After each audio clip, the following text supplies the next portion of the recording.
The Mannin Line with Andy Wint.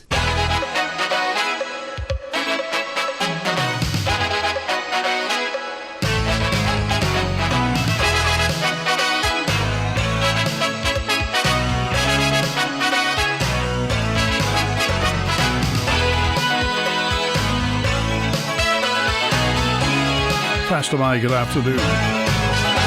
Welcome to Mannin Line on Manx Radio. Your chance to have your say. You call 66 13 68, 66 13 68. Gets you straight through to the studio.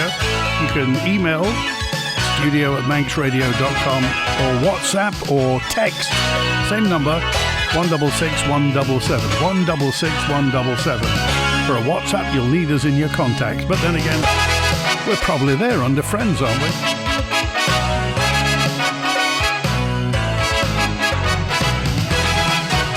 I don't know whether you were listening yesterday to Robert, who called in. Robert was at that do, which was at the Roundhouse yesterday.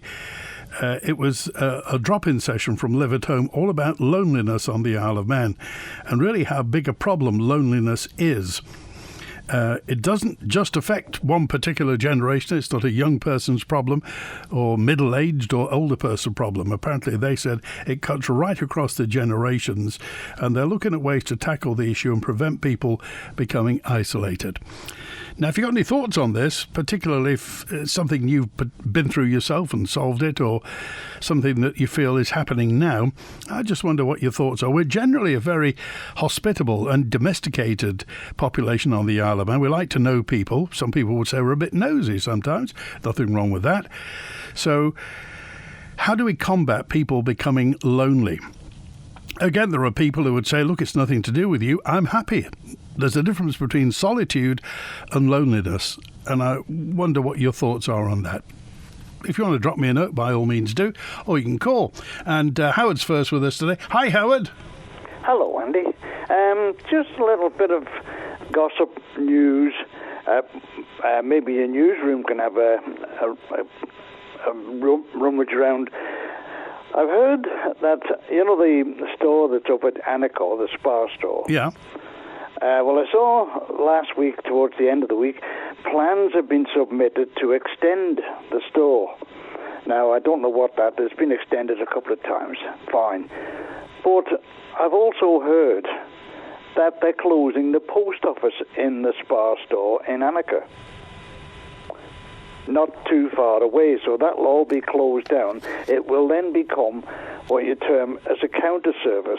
So when you go to pay for your groceries and everything, you can buy stamps, but they're doing away with all the services that was normally offered by a post office. Oh, so when you could send a parcel and this, and you could get car tax and this, that and the other. Yep, that's all been done away with. You won't be able to pay your bills because... we're on gas for the central heating. That's paid by direct debit. But our electricity bill, etc., and I pay that down there. I post parcels. I've just been down there, actually, just to pop some post in. But I'd heard this yesterday, and also the fact that this is not the only one. Throughout the island, there are going to be 10 post offices closed. Wow, I mean that's surprising, because the post office at Anagh gets very busy first thing in the morning. I know that for a fact. Yep. Well, you've got 4, maybe even 5 estates up here. You've got the one out on the main Castletown Road. You've got Anagh itself, Farm Hill. And also, Howard, passing traffic, it's literally a left turn at Anagh traffic lights, and you're up there, and you can be by a post office. That's right. And to close this one is going to the detriment of, round this area there's a lot of pensioners who will go down, collect their pension. They're saying, they're all got to be done the M card or whatever they call it. Yeah. That's been done away with. But why are they decimating what is a service to the people of the island? And also, let's face it, a lot of people go, and I've done it myself, you go to Anagh post office, you may be in a queue for 5 minutes, and you look at something on the shelves. I've done it myself. You buy stuff inside the spa. Yeah. Well, many years ago, a friend of ours used to have the post office in Saddlestone. And she gave that up, and that was closed. She went back home to Ireland. Unfortunately, she's passed away since. But she ran that for ages, and it's different from just going to an ordinary counter with a loaf in your hand and a newspaper, and you want something for the post office. You go to a post office, and it feels a totally different environment. It's a friendly environment. It's a helpful environment. But here, where are we going to go to post a parcel? The only place is the sorting office up at Ballafletcher, up the Cool. There'll be nothing else here. Farm Hill Spa can't cope. Newsbeat, that's around by the Horse and Plough, I think that's what they call it, the pub up there. Yeah. They don't do post office work as far as I know. And they close this one down here. This place all the way, say about 5 estates is going to be devoid of a post office. I'm trying to think, Howard. I mean, if you draw a circle around from the post office at Anagh, where's the nearest post office? Well, there isn't a post office. You'd have to either go into town or up to the Cool. It's either, if you go south, it's Ballasalla, or it's into Douglas. That's right. And there's Onken. Onken post office would be your nearest one, or going into town, as you say. So this is something for your news. Well, more importantly, Howard, I mean, obviously, there's a bit of skeet here. You say 6 others are going. 10. 10? Yes. Oh, this is over the island. So that'll be a lot of redundancies. And if my mind serves me right, I don't know, it's probably changed because it's a long time since I had anything to do with the unions, etc. But when they introduced the redundancy scheme, if you've been employed for less than 2 years, there's no redundancy. Somebody will put me right on that, but this is a disgrace that where's Stu Peters now? He's shouting about a referendum for the net zero, and busy on the other hand closing the post office. Well, you know what they'll say. I don't want to take words out of the mouth, but it'll be cost, won't it? It'll be trades running down, and more people are going online, and this, that, and the other. And what are you going to be able to get from the counter at the spa then? Just a book of stamps, and that's it. That's about it. Yep, there'll be no proper services. You couldn't call it a post office. It'll just be a counter service, as they say, where you walk in, and there'll be no facilities for paying your bills or road tax, anything like that. It's all going to have to be online. Well, my wife, she's doesn't go online. I do, but not too often. But having said that, there's an awful lot of people that do not have the ability or the equipment to go online to do these things. Right, and you say that the spa, the spa's going to be extended, though they put in planning or something. Well, there was something I'm not sure it was on your news website. It was on one of them anyway, and the photograph shown was the front of the spa shop. Right.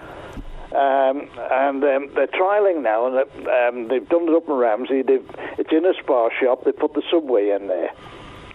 The subway was always very, very popular on the island until they gradually closed them down because of the Tesco takeover, shut them all together. Yeah. But Spar have taken on the franchise, and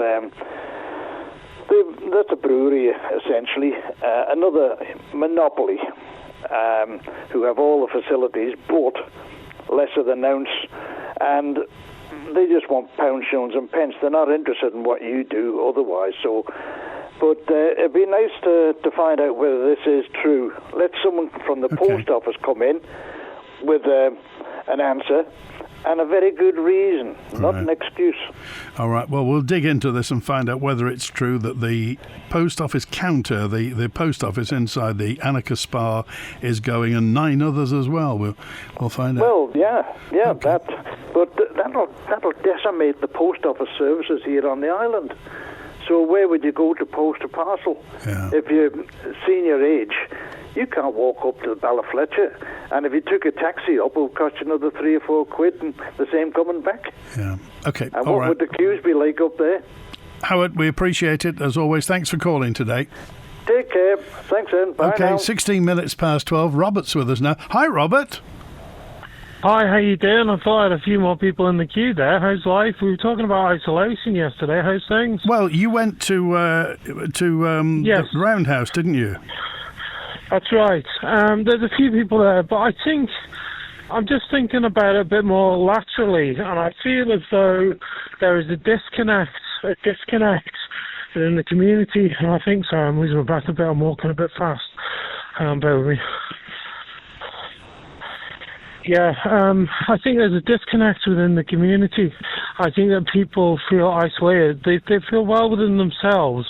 Fair enough. There's no need to call Westmoreland Road and get all, hyper about it. But I mean, I think that the people are more fractured within themselves, especially with Bitcoin and things like that. They seem to be in a very individualistic nation at the moment. There doesn't seem to be a lot of coming together. How many people were at the Roundhouse yesterday? You asked me that yesterday. It was about 50. 50? Well, that's quite a lot anyway. It was Live at Home doing it, weren't they? Say that again? It was the charity Live at Home, I think, who were putting it on. I think so. I'm not quite sure. I imagine it probably was. But yeah, I mean, it was just a foray into how things were going to do with the CEOs and things like that, like Neil Mellon and a few others from, like I said before, yesterday. So that's the same as before. Yeah. But I think there's a fracture within the community at the moment, and the politicians need to get together to address the issue and bring people around the table a bit more, is the expression. So I think people are isolated to a certain extent, but there's no rallying point. There's no rallying point on this earth for the Manx. So I think we need a rallying point to get behind. All right. I think that's my main expression. All right.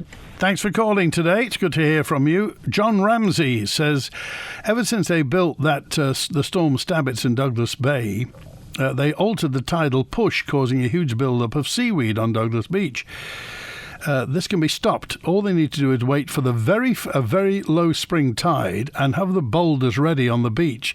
When the tide is at its lowest, lay them in a line across Douglas Bay, and you create almost a barrier that will trap the seaweed and stop it coming onto the beach, almost like a barrier reef, saving the ratepayers of Douglas thousands of pounds a year shifting it. Says John do we know what would happen if they did that? Do we know what would happen if they did that? A note is also, Williston Post Office is the size of a stamp, says Tam in Williston. And the Spar shop on the street still had the post office in their subway, is in the Spar petrol station, the old Ray Motors. So it's in the petrol station, not in the Spar in Parliament Street. Somebody sent me a photo of Farger's newsagent, tobacconist, chocolate sweets, greetings card and stationery. Have you seen it in Onken, the Farger's building? I think it's been sold, hasn't it? Betty's now on. Hello, Betty. Oh, hi, Andy. Actually, I wasn't going to talk about this, but as regards the post office closures, and I wish they wouldn't, but the Spar shop in Ramsey, they're very helpful, and I can get money from my bank from there, and also if I want to post a cheque to my bank, I can post it there. Wow, and this is on Parliament Street? Yes, it is. It's quite good. Okay, so is it a dedicated counter, or just the normal counter that you'd buy everything else at? No, it's a dedicated counter. Wow. Well, let's hope they keep it. Yes, I hope they keep it too. Anyway, I wasn't going to talk about that. There's a couple of things I wanted to mention. Yeah. First of all, I agree with Peter about climate change. I think we should have a referendum. That was one thing. And then when I spoke to you a couple of days ago about religion in schools, yes. I wasn't talking about any religion being indoctrinating people. I was talking about this, what do you call it now, woke stuff, this transgender stuff that I think they're indoctrinating children with. So please tell Peter I wasn't going against religion at all. It was about the woke stuff. Okay, all right. I'm sure he's heard you. And then the thing about the boats, them having to build an extension or something on the port in Liverpool. Yeah. I just thought maybe it might be cheaper to sell the boats and get new ones than to build all this extra stuff. That's just, probably wouldn't, but it was just a thought. Maybe. Maybe. And then I wanted to set a little scene for you. Okay. Imagine an old man, unsteady on his feet. He's 70 years old. He's on his Zimmer frame, and he ambles away to the building site. When he arrives there, he says, "Beam me up, Scotty," and then tries to scramble up the ladder. When he gets to the top, he loses his balance and falls from the top of the building. He crashes to earth. When the paramedics get there, they pronounce him dead. And I think this just comes to my mind when they talk about all 73-year-olds having to work. Well, they didn't say 73-year-olds had to work. They said the age of retirement would be 73, yes, I know, above I 73. I know, but imagine this poor old people, not people who work in jobs where they can sit down and do that sort of thing, but people who do physical work. Yeah. Just imagine, it just came to me. I just saw this scene in front of my eyes of these old people who aren't physically fit, trying to do their jobs so they could claim their pension. Okay. All right. Thank you for that. We appreciate it. I've got my imagination's running wild. Thanks, Betty. Okay. Bye. Andy dropped me a note to said Ballasalla Post Office is already closed. Is that so? The Ballasalla Post Office? Inside the shop, has that gone? I mean, they're just non-stop building of houses in Ballasalla. All those people, but maybe this is just the way of the future. Maybe that's just what's going to happen. Apparently, this is a note from Cassie is it Cassie in Surrey? It's all the H&B post offices that are going. This is Heron and Brearley, the Spa ones. Is that so? Well, we'll try and find out what the news is, exactly what's happening with this. Julian's on now. Hi, Julian. Hi, Andy. How's it going? Very well, thanks. Yeah, good. Good. A quick reminder for anyone who has or suspects they might have a COVID-19 vaccine injury. Tonight, there's a Manx Care listening event at Ramsey Cottage Hospital. It's best to go there to the main entrance at about 6 o'clock tonight, and people will be shown to the training room for a 6:15 start, and refreshments will be provided. Very nice.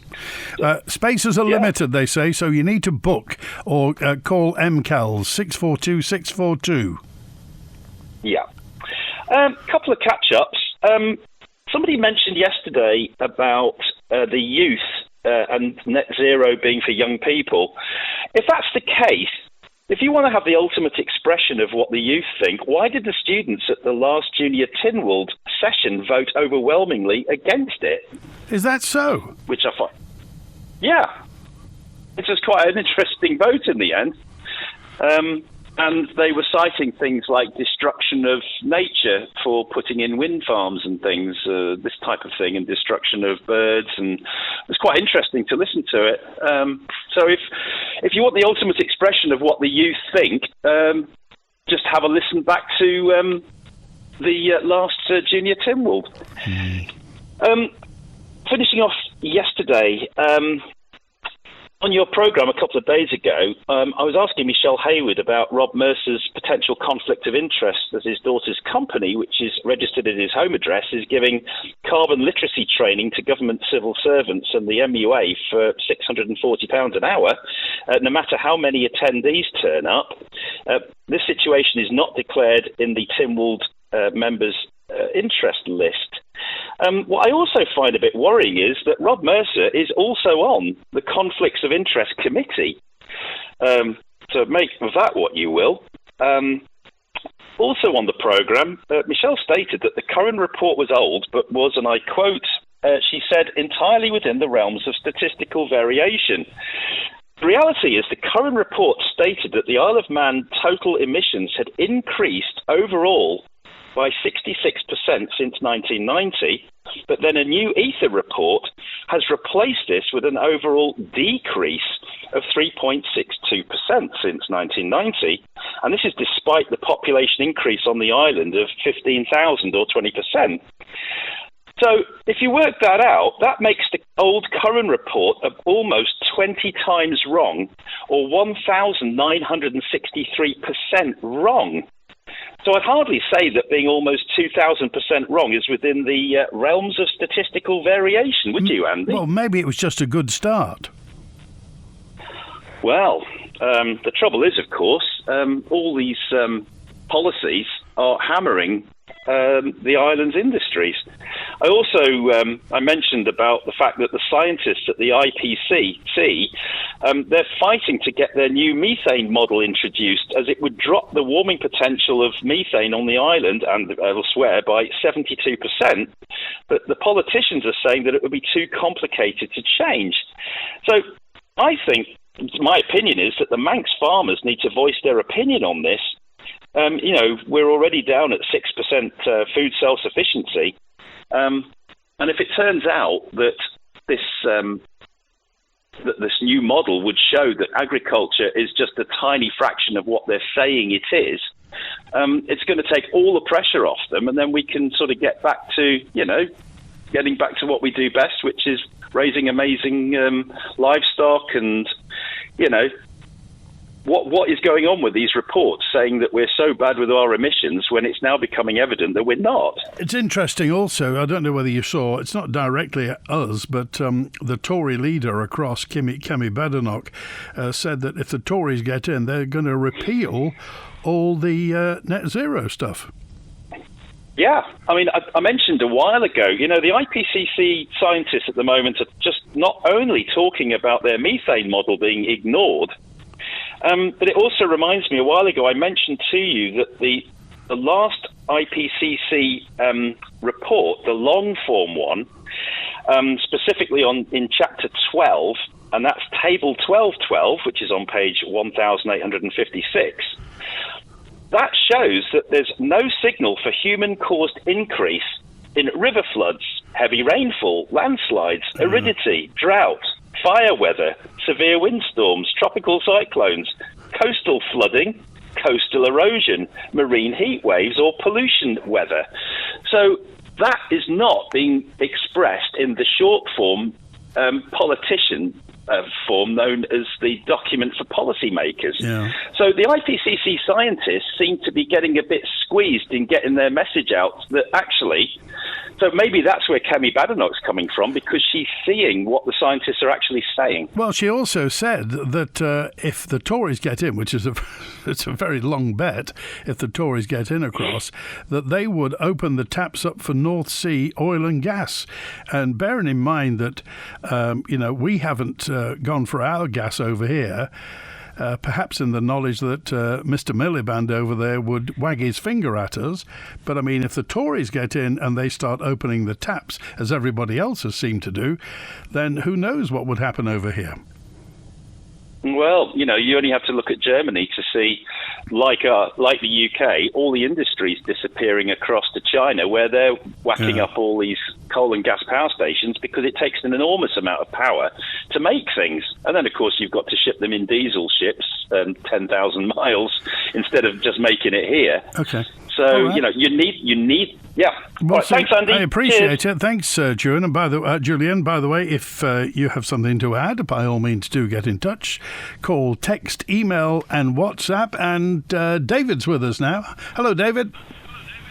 Hi, Andy. I just couldn't believe the statement from the Minister for the DOI this morning, telling us that she doesn't know what the figure is, and potentially it could be up to $1 million extra they're going to spend on taxpayers' money to correct something in Liverpool.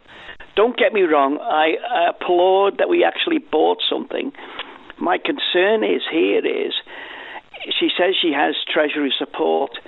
That would be questionable. I'd love to ask the Minister for Treasury, was he aware of what was coming along?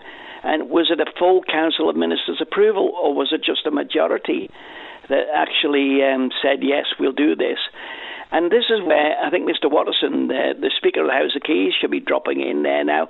The Public Accounts Committee should be fired up and saying to them, we need to look at this, and we've got to be careful of what this is going to cost us. And did anybody ever see a quotation for correcting this in the national newspapers or in the civil engineering publications that was going around? Do we know really how many contractors were tendered for it? And what was the difference, say, in the prices? Yeah, well, they're employing contractors on Merseyside to do it, obviously. Yeah, but we don't know who the contractor is. If we knew who it was, then we could find out. Yeah. Or we could ask them there, did they tender for the document? Was it a specification they're tending to it? Is there a contractor percentage difficulty if they find something else? Do you remember when they dug up the harbour in Liverpool there and found ammunitions? Well, what a surprise. Who'd have thought Liverpool being bombed in the Second War? Well, I'm sure they figured that out when they were doing the contract. Surely our team would have said, if you find World War II ordnance, we'll split the cost. I wonder who paid for all that. Yeah. Well, I think we probably paid for the good majority of us. And the scheme or the area is called something like the Half-Tide Dock, isn't it? Yeah, Half-Tide Dock, yeah. So doesn't that indicate to you that certain times of the year that the levels would be shallower? And wouldn't you think the experts, which model stuff out for ships and connections, where this bollard is, whatever, I don't know how huge it is. What are we talking about? Is there something that's massively? It's going to take a long time to sink it into the Mersey, and then we could throw ropes around it. Yeah. I just really, there's a lot of questions to be asked on this, and how did it suddenly come to light when the minister was on after and not before? Okay. All right. Thanks for calling today. It's been announced that the new Isle of Man ferry terminal in Liverpool, which estimates put a cost of between 70 and 75 million, that's roughly twice what it was said it would cost, well, it needs to be upgraded. DOI says in berthing trials for Manxman and Benbecree last year, it was discovered that at lower tides, mooring lines clashed with a dolphin fender. The planned works affecting some sailings to and from Liverpool on the 1st and 2nd of November, which are now going to go to Heysham.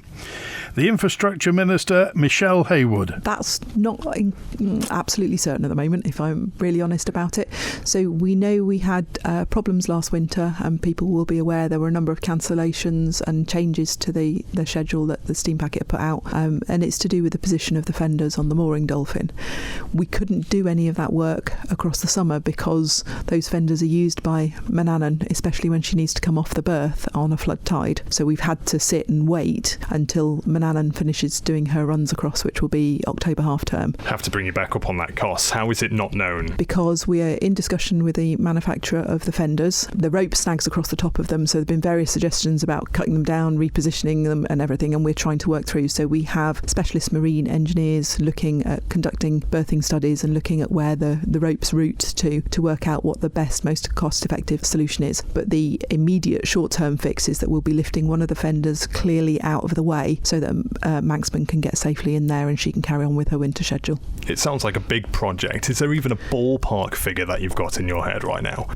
We're not talking long millions, if that's what anyone's going to allege.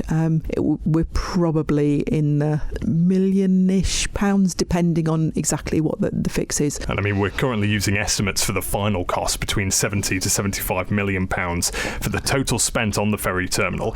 Is it this issue why your department's been so so hard to pin down on that final figure? This is one of a number of issues that are still ongoing after the build. So, we know what money has been spent so far, but there are still some very complicated legal negotiations going on. So is it within the DOI's right to claim back some of the costs that have been incurred down the line following the contract, I suppose? It may well be, and that's. I'm not trying to be deliberately vague, but you're absolutely right that there is a potential that some of the costs for dealing with this will be recoverable in the future. Michelle Hayward, MHK, the Minister at the Department of Infrastructure. May I take you back? Just hold my hand. We'll go back 7 years. September 2018, the DOI agreed the lease for the land that's now home to the Liverpool Ferry Terminal.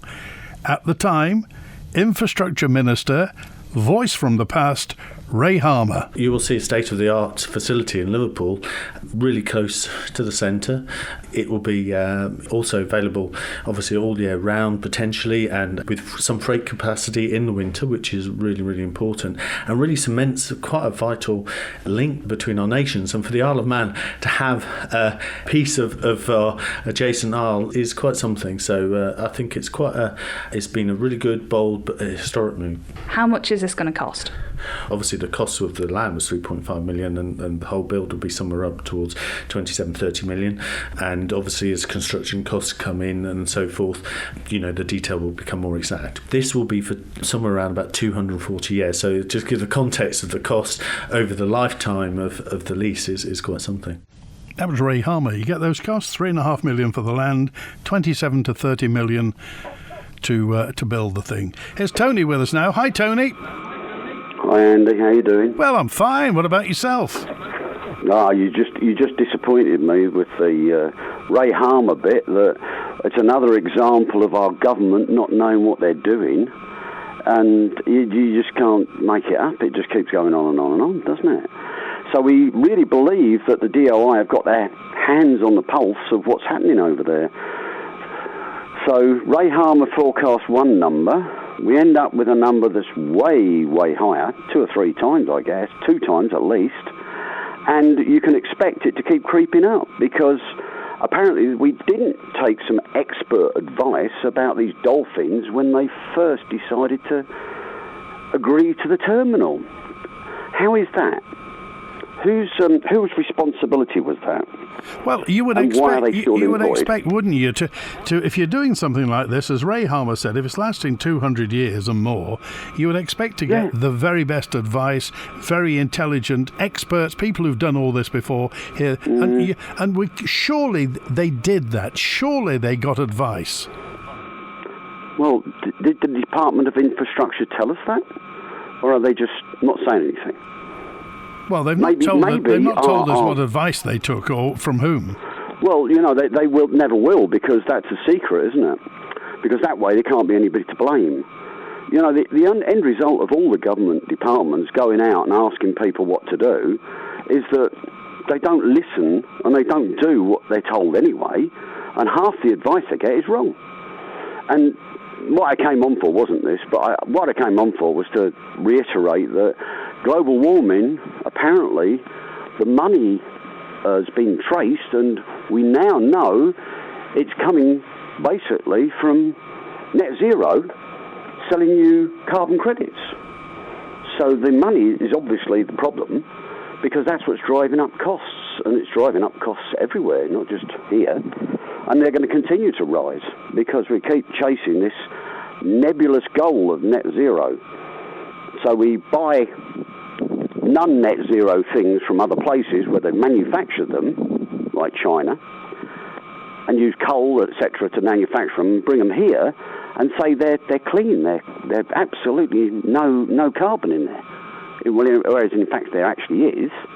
It's just not our carbon. So the whole thing is a scam.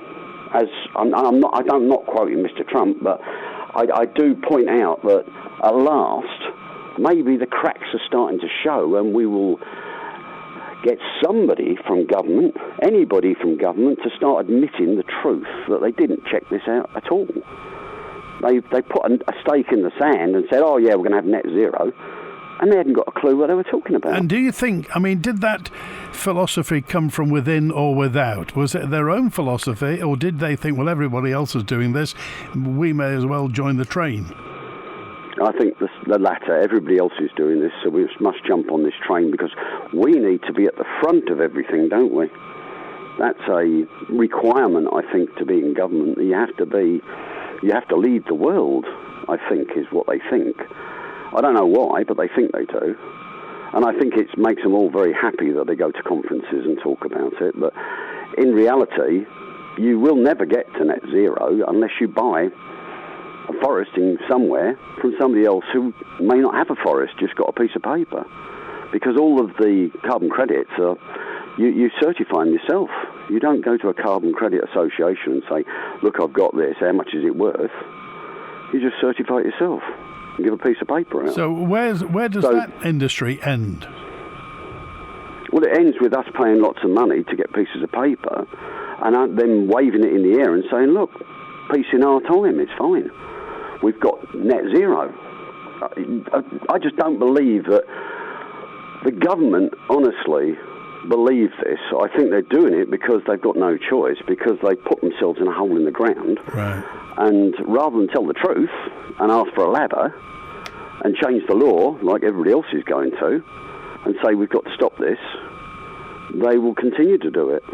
It's just madness. You know, if you get a result and you keep doing the same thing and the result is negative, do you expect it to change?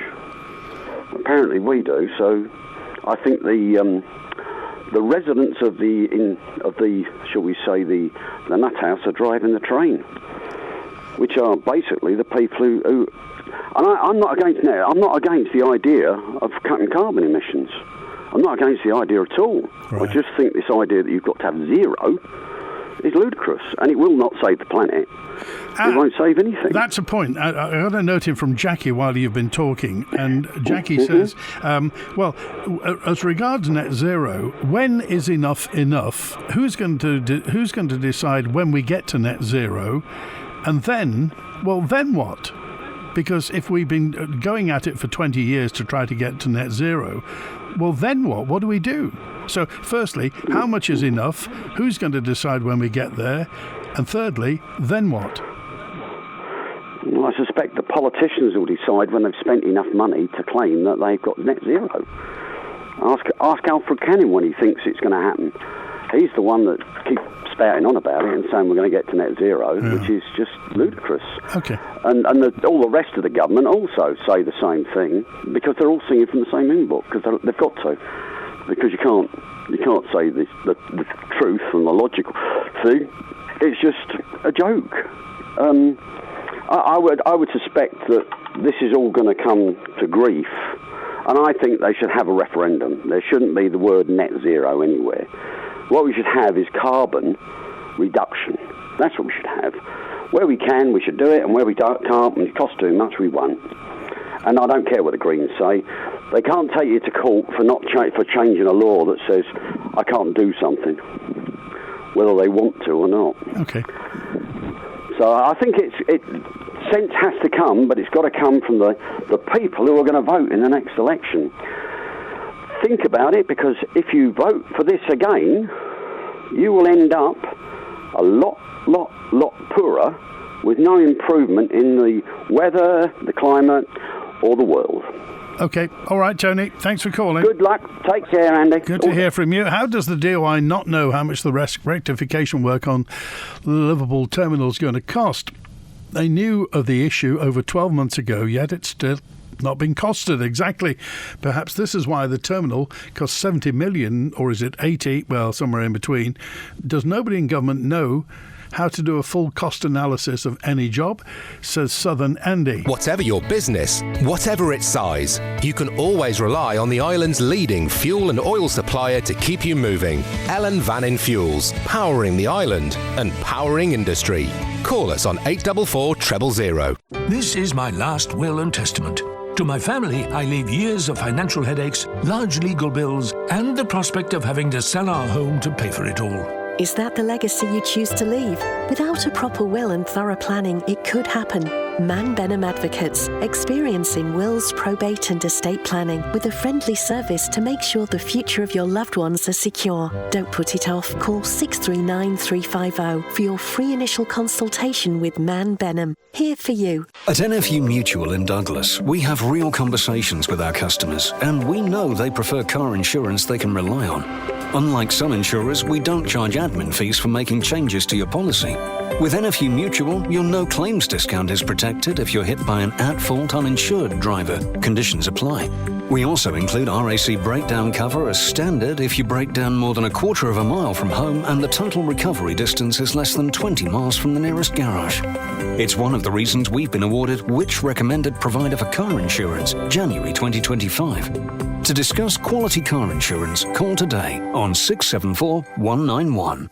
This weekend marks the start of a new era for FC Isle of Man, who'll be looking to start a new chapter with a home win in the NWCFL Premier Division this weekend. Caretaker manager Rick Holden takes charge of his first FC Isle of Man game this Saturday, and the Ravens are back on familiar territory at the Bowl with Barnoldswick Town, their latest visitors. Join me, Rob Pritchard and Tony Mepham for FC Isle of Man versus Barnoldswick Town, kicking off at 6 p.m. this Saturday. Manx Radio will be bringing you full live match commentary on our DAB and AM 1368 channels. The Mannin Line with Andy Wint. It's 13 minutes before 1. Text, email, call and WhatsApp. And DEFRA, the Department of Environment, Food and Agriculture, says it's committed to ensuring people responsible for attacks on livestock are held to account. This follows a dog attack on a sheep in Maughold.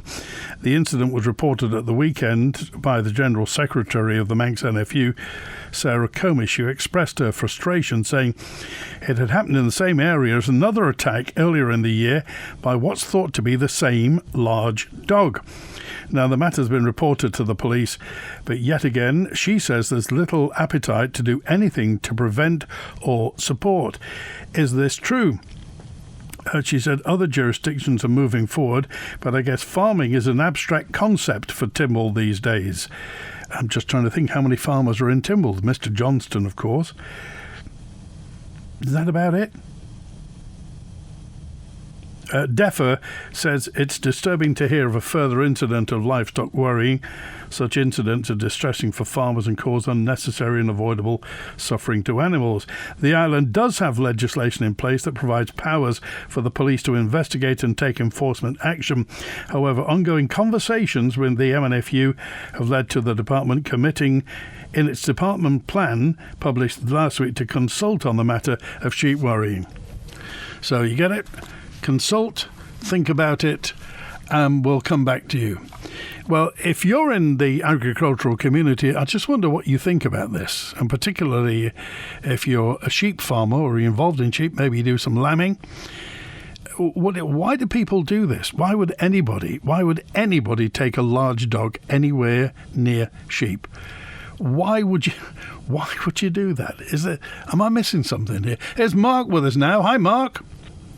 Yeah, hi, Andy. I just wanted to just raise a point about the next general election and the important role that the media is going to play in that, in terms of, I'm going to use the word interrogating, and I don't mean interrogating future candidates properly. I think programs like Mannin Line obviously gets a lot of stick, but I think it's hugely important because it allows people to air their views, and sometimes you get ex-MHKs or leaders locally to discuss. And I just think for the next election, more of that needs to be done. Because, I always remember, you sort of have these interviews and these sound bites about what future MHK is going to do for the Isle of Man. But I think it's really important to interrogate the future MHKs on their own beliefs.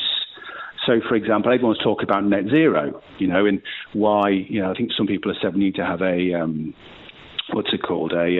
referendum. Sort of a referendum on that, which I'm not against. But I think it's really important to drill down on the views of the individual MHKs to make sure people are very clear about who they're voting for. So, for example, you might be lucky enough, the MHK may knock on your door, but if you're not confident about actually, asking the right questions, most MHKs can string a few sentences together and sort of avoid specific questions. So I think that's a really important thing for the media. I mean, Max Reilly does a good job.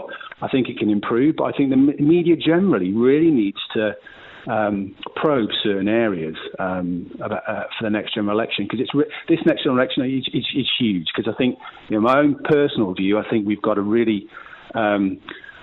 You have to describe yourself as left of centre or right of centre these days. Really, I'm more policy driven, but I think the current climate in Tynwald is very, very left of centre, and I think it's not business friendly. It's not business minded.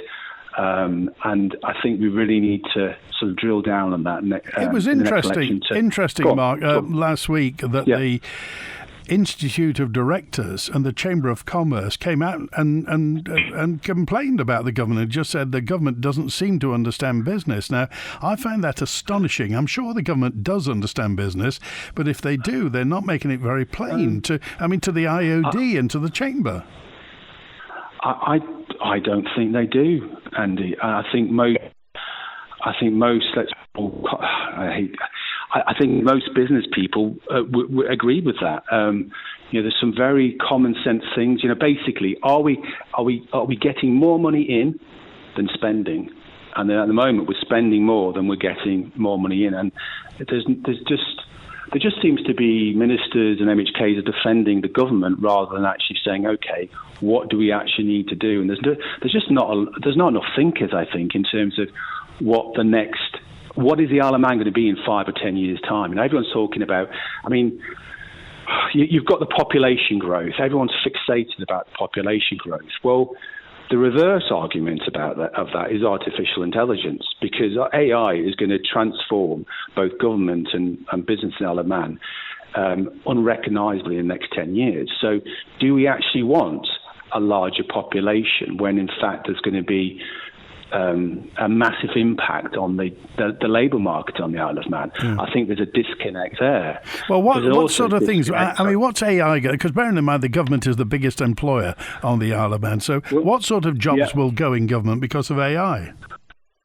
Well, you're going to start with, it's going to be the administration roles. So that's going to be heavily impacted.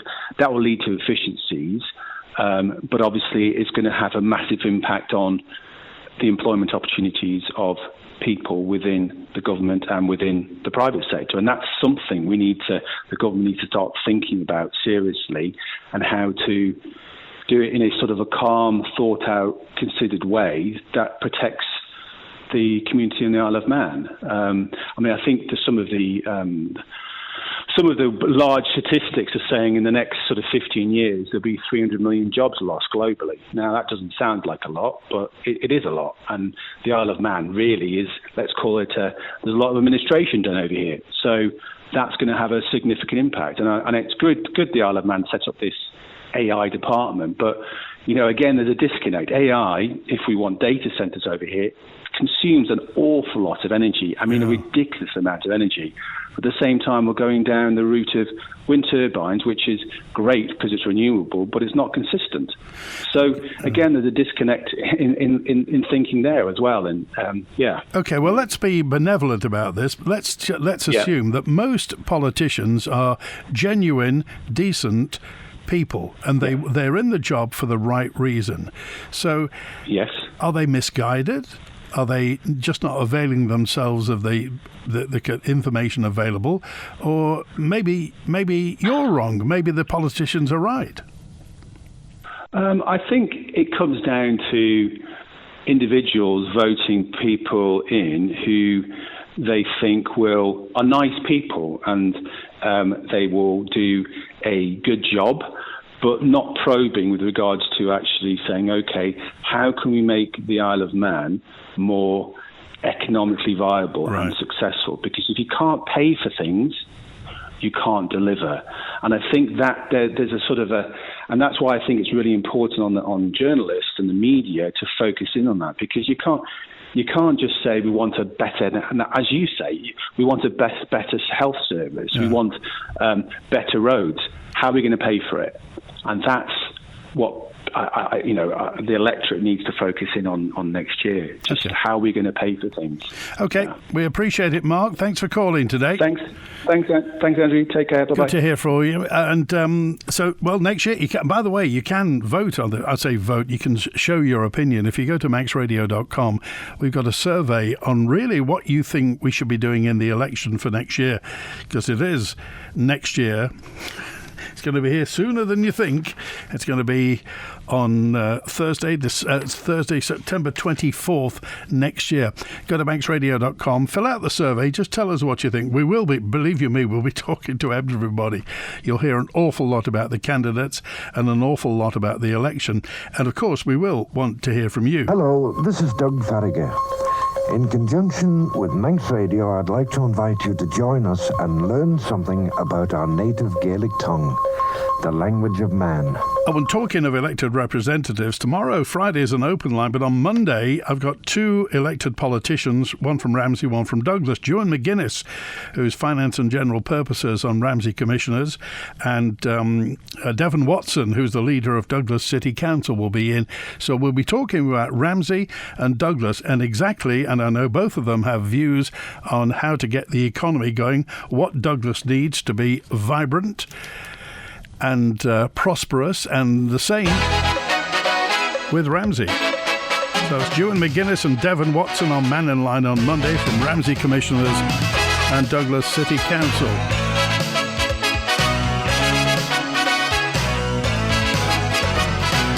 Thank you, Andrew. I personally think the government should change the name of the Liverpool Landing Stage, as we, the general taxpayer, have never been told the final cost. But now we have to shell out more money because of the berthing issues. Well, I believe the Liverpool Landing Stage should be called the Jane Crookall Landing Stage. As everybody knows, nothing works in Liverpool, Andrew's view. And in Jane Crookall, they were always able to deal with berthing issues. Oh, I see, yeah. And a note in from Dennis, who just said, our politicians seem to know how to spend money, just not how to make it. I see. Hey, thanks to Chris on the phone line. It's great to have him back tomorrow. WINT.